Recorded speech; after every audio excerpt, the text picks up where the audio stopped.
So we're at a typical parkland setting in the north of England. We're remodelling a few bunkers here. This is the 18th hole. These bunkers have typically been edged and compacted over decades. They haven't been remodeled since it was originally designed over 100 years ago. So we're just coming in and we're shaping up the edges. We're going to give them fixed, firm, durable edges. We're going to cut down on the maintenance work in terms of the edging that they would have to do. And we're just going to try to create some shapes that are a little bit more imaginative and in line with a parkland style course with a revetted edge of maybe 10, 12, 18 inches in places, just to keep the original design integrity and give it a look and a feel of a parkland type course rather than a links course. So we've come in, we've suggested some ideas to them, and these are the results. So we didn't want to make things too linksy. We wanted to keep it fairly shallow where we could. So you can see the shallow edge here around the bottom edge. We've got an incline coming up to the green here, so they had a lot of stability issues. So we had earth crumbling, banks crumbling and coming away. So we've created a larger bank and a larger revetment here.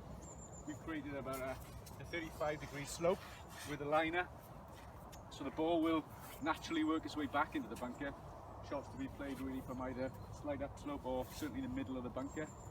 So the difficulty for a typical members course is not that penal. Although it might look intimidating and look difficult, it's actually going to be played from way back from that bank. So here we are, maybe 4 to 6 weeks later, and as you can see, the bunkers have now been turfed.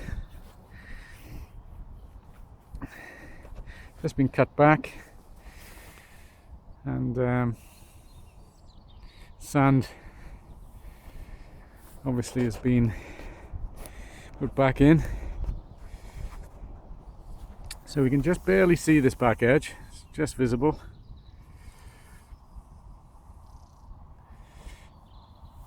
And then the front edge and face is rising, giving that sweeping effect. Still very inland. Got this large sand face here, right down to the base, which is sort of here near my feet. But this whole area here is a gradient of about 30 degrees, rising up to meet the edge.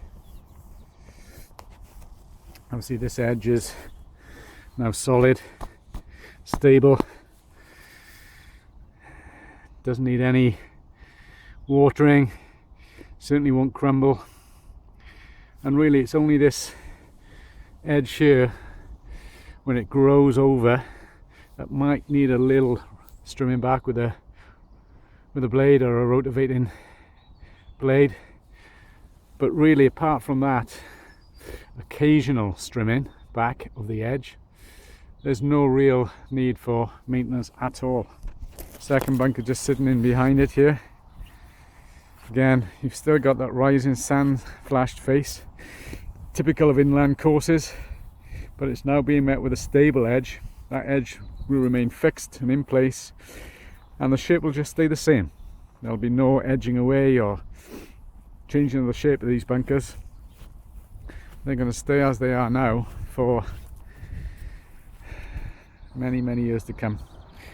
So we had heavy rains yesterday. It's the north of England in the middle of winter. We've had a lot of heavy rain over the last few weeks, but certainly yesterday and last night was really, really heavy. The course is actually closed here today due to the water, but there's been absolutely no washout on these faces whatsoever. So the liner we put in and the gradient we've built out around 30 degrees has ensured that the sand has stayed on the faces. The steeper part of the revetted face, obviously there's no issue with washout there, and really after severe rain the guys are left with no maintenance work. Now you see a little bit of rake in there where my footprints have been, as I just videoed a close-up of the face, but apart from that there's absolutely no washout. So the design work here was carried out by ourselves. I was able to make some site visits before the work started, really just discussed ideas with the golf club course manager and relayed that back to the committee. Typical members course, you know, the guys wanted to know how it would look, what ideas we had, and you know, we presented a few of those options and a few ideas, and they were trusting enough to give us full sway on this particular project, give us a blank canvas and allow us to create and design the project from the ground up.